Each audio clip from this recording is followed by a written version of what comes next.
नमस्कार दोस्तों, आप क्राइम तक देख रहे हैं। बात करते हैं कन्नड़ फिल्म अभिनेता दर्शन की। एक बड़ा खुलासा हुआ है।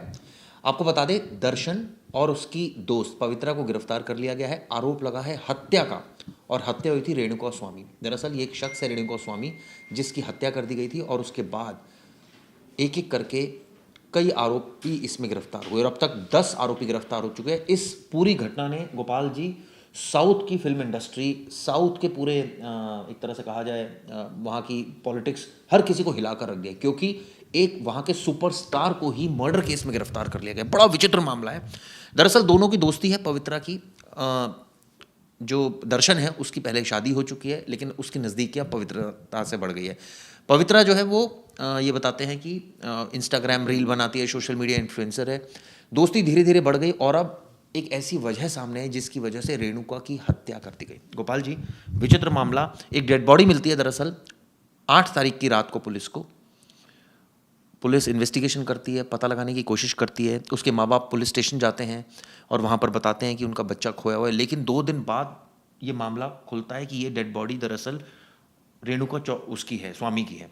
उसके बाद एकदम ट्विस्ट आता है इस पूरे मामले में, गोपाल जी। हाँ, इसमें यह है कि जो रेणुका कुमार है, रेणुका स्वामी जो है, वो दर्शन का फैन भी था, भयानक वाला फैन था। और ये लोग कहीं पार्टी में या कहीं किसी स्पॉट पे ये लोग अक्सर मिलते रहते थे। उसी दौरान इसकी जान पहचान पवित्रा से हो गई, और पवित्रा से जान पहचान हुई तो पवित्रा, जाहिर सी बात है, जान पहचान होती है, आदमी अपने नंबर एक्सचेंज करता है, वो नंबर, और चूंकि वो खुद इंस्टाग्राम इन्फ्लुएंसर रही है तो उसको लगा कि हमारा भी एक कोई फ़ैन और हमारा एक फॉलोअर बन जाएगा। इस चक्कर में ये लोग आपस में नंबर इन्होंने एक्सचेंज किया। बाद में रेणुका ने उसको शायद कुछ गलत तरीके से अप्रोच करना शुरू किया, उसको शायद गलत मैसेज भेजे, कुछ गलत तरीके की बातें की, जो कि इन दोनों को बर्दाश्त नहीं हुई। तो पवित्रा ने ये बात उससे, दर्शन से कही। तब दर्शन ने ये पूरा प्लान किया और इसकी हत्या करवाई। कहा जाता है कि हत्या करने से पहले उसको बहुत बुरी तरह से टॉर्चर भी किया गया था। हालांकि अभी कुछ चीज़ें अंडर इन्वेस्टिगेशन है, इसलिए पुलिस बहुत सी चीज़ें रिवील नहीं कर रही है। लेकिन इसका जो सबसे इंटरेस्टिंग पहलू ये है कि जिन लोगों ने पुलिस में जाके सरेंडर किया, जो आरोपी अब बनाए जा रहे हैं, 6 लोग ऐसे हैं जिन्होंने पुलिस में जाके सरेंडर किया, वो ये कहते हुए कि हमने हत्या की है। ऐसा माना जा रहा है कि ये वो लोग हैं जो दर्शन के इन्फ्लुएंस में हैं, और इन्होंने दर्शन को बचाने के लिए सारा इल्जाम अपने सर पे ले लिया। आप सोचिए कि एक्टर को बचाने के लिए 3 से 6 आरोपी पुलिस स्टेशन जाते हैं, और वहाँ पर ही कहते हैं कि जी हत्या हमने की है। पुलिस का सर चकरा जाता है। पुलिस जब कनेक्ट करती है कि जो डेड बॉडी मिली थी वो किसकी है, उनके माँ बाप को बुलाया जाता है। डेड बॉडी आइडेंटिफाई होती है रेणुका स्वामी के रूप में। उसके बाद अचानक थाने में 3 से 6 आरोपी पहुंच जाते हैं, और वो कहते हैं जी हमने मारा है। तो कनेक्ट हो गया, पुलिस के लिए केस आसान। लेकिन कहीं ना कहीं दाल में काला पुलिस को तब लगा जब पुलिस ने उनसे इन्वेस्टिगेशन करी, और इन्वेस्टिगेशन करते करते सीसीटीवी फुटेज देखी, डंप डाटा वहाँ का निकाला, और आसपास की सर जब फुटेज देखी तो एक वीडियो में एक चीज़ नजर आई। वो नजर आई दर्शन की गाड़ी, और वहीं से पुलिस का सिर चकराया कि आसपास इसकी गाड़ी कैसे है। तो इन्वेस्टिगेशन वहीं से उन्होंने ऑन की, और उस गाड़ी का एक तरह से कहते हैं कि गाड़ी के निशान का पीछा किया, और पीछे करते करते वो दर्शन तक पहुंचे। जो डंप डाटा आप बात कर रहे हो, जो डंप डाटा उठाया गया, उस डंप डाटा ने पुलिस की बड़ी मदद की दर्शन को अरेस्ट करवाने में।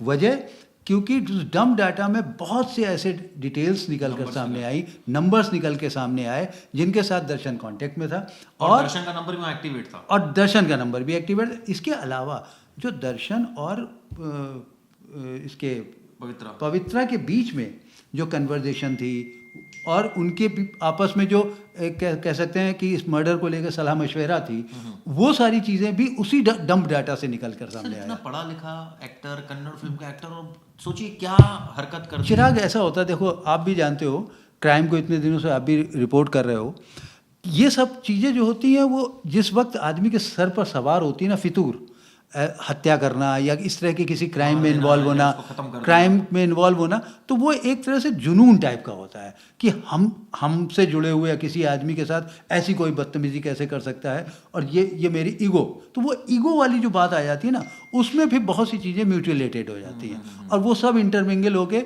वो आदमी फिर चाहे पढ़ा लिखा हो या नहीं पढ़ा हो। आपको याद होगा कुछ दिनों पहले सुजाता केस वाला, सुचित्रा वाला, सुचित्रा गोवा वाला, सुचित्रा केस, अब वो कितनी पढ़ी लिखी थी, सही बात है ना, वो इंटेलिजेंट थी, इंटेलिजेंट आर्टिफिशियल इंटेलिजेंस में काम भी करती थी, उसके बावजूद उसने एक बड़ा पैटी तरीके से अपने बेटे को मारा। तो वो सारी चीज़ें जो है थी वो ऑन कह सकते हैं वो मूड स्विंग की बात है। बिल्कुल ठीक कहा गोपाल जी ने। उस वक्त आपके सर पर फितूर सवार होता है और आप भूल जाते हैं आप कितने एजुकेटेड हैं, आपकी ईगो हर्ट हो रही होती है, आप डिप्रेशन में होते हैं और आपको लगता है कि मेरा अपमान हो गया। शायद इस केस में भी हुआ जब पवित्रा को वो अश्लील मैसेज भेजता था, दरअसल रेणुका स्वामी, इस तरह की जानकारी सामने आ रही है। उसके बाद दर्शन ने सोच लिया कि अब इसको छोड़ना नहीं है, उसने पवित्रा को इसमें इन्वॉल्व किया। वो तो ऑब्वियसली विक्टिम थी तो तैयार हो गई। आप सोचिए इतने सारे लोगों को इन्वॉल्व कर लिया, खुद मौके पर पहुंच गया, अपना मोबाइल ऑन रखा हुआ था, आरोपियों का अचानक से पुलिस स्टेशन पहुंच जाना, ये सर क्या चीज़ें बताती है कि नौसिखियापन या कुछ ज़्यादा ओवर स्मार्टनेस? नहीं, ओवर स्मार्टनेस, यहाँ पे ओवर स्मार्टनेस है, ये नौसिखियापन नहीं है। क्योंकि है क्या, इसमें ओवर स्मार्टनेस ये है कि ये लोग या जो भी लोग इसमें पूरे केस में इन्वॉल्व हुए, उन लोगों ने ये सोचा कि हम अपनी चाल से सामने वाले के आंखों में पर्दा डाल देंगे। लेकिन ये कानून है और कानून के पास पूरा सिस्टम होता है, वो कहीं से भी किसी भी छोटी सी छोटी डिटेल से आदमी का पता लगा लेती है। और वैसे भी कानून की किताब का पहला सफ़ा कहता है कि गुनहगार कितना भी शातिर क्यों ना हो, कितना भी स्मार्ट क्यों ना हो, कहीं ना कहीं कोई ना कोई निशान छोड़ देता है। तो इन्होंने भी निशान छोड़े। जब 3 आरोपी पुलिस स्टेशन पहुंचे, उनसे सख्ती से पूछताछ हुई। जब देखा ये गाड़ी किसकी है और पूछा ये गाड़ी तो दर्शन की है, वो यहाँ क्या कर रहा है। जांच की गई, दर्शन को फ़ोन से कांटेक्ट किया गया, फ़ोन उसका वो पता चला वो बेंगलुरु में उस वक्त मौजूद था। पुलिस टीम वहाँ तुरंत भेजी गई उसके फार्म हाउस पर, वहाँ से उसको अरेस्ट किया गया। इनकी ठुकाई पिटाई की गई। जो 3 आरोपी आए थे, इन्होंने सच बोलना शुरू कर दिया। इन्होंने कहा जी हमने ही मारा है और दर्शन के कहने पर मारा है, क्योंकि दर्शन ने इसके लिए हमें पैसे दिए थे, और इसलिए मारा है क्योंकि अब उनका जो भी डिस्प्यूट रहा, इनको मतलब था कि उसको मारना है, और उसको टॉर्चर किया गया और उसको नाले में पहले मारा गया और उसके शव को नाले में फेंक दिया गया।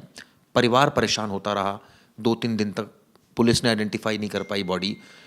दर्शन मौके पर मौजूद रहा, ये उसके लिए सबसे बड़ा सेटबैक रहा, क्योंकि पुलिस के इन्वेस्टिगेशन में वो चीज़ ईजी हो गई। डम डाटा में उसका नंबर आ गया। आरोपियों जो बहुत ज़्यादा ओवर स्मार्ट बन रहे थे कि पूरे केस को दिशा ही अलग दे देंगे कि ये तो भैया कोई और केस चल रहा है, ये तो हमने मर्डर किया है, दर्शन बच जाएगा और ज़िंदगी चलती रहेगी, सारे के सारे प्लान धरे के धरे रह गए। वो इसीलिए धरे रह गए क्योंकि उन लोगों ने तो अपनी स्मार्टनेस दिखाई, लेकिन उनको नहीं मालूम है ना कि कानून का कितना बड़ा दायरा है। कानून किसी भी छोटी से छोटी चीज़ को बड़ा बना सकता है। लेकिन एक सर चीज़ जो परेशान कर रही है वो ये कर रही है कि हत्या की प्लानिंग की और ओवर स्मार्टनेस दिखाई। ये आपने बात सही कही कि उस समय फितूर सवार होता है, यू कैन नॉट से, लेकिन फिर भी एक बार तो बंदा सोचता ना इस चीज़ को लेकर कि यार ये मैं जो करने जा रहा हूँ इसका रिपरकशन।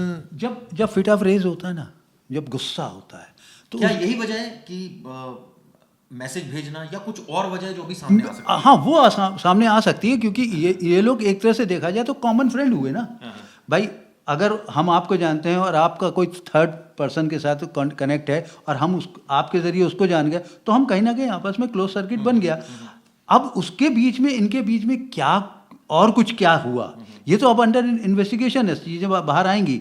हो सकता है कि कोई और भी बात हो जिसकी वजह से वो गुस्सा जो है वो कंपाइल हो गया, और कंपाइल हो गया वो ये इस स्टेज तक पहुंच गया जाके। पुलिस इन्वेस्टिगेशन कर रही है कि कैसे रेणु का जो स्वामी था वो इनकी ज़िंदगी में आया, कब से दोस्ती थी, क्या सिर्फ गंदे मैसेज भेजना ही ये मकसद था, या फिर पैसों का कोई विवाद था, या फिर किसी और अन्य आरोपी से रेणुका को कोई विवाद था। ये तमाम जानकारियां पुलिस इकट्ठी कर रही है। लेकिन इस पूरी खबर ने साउथ में भूचाल ला कर रख दिया है।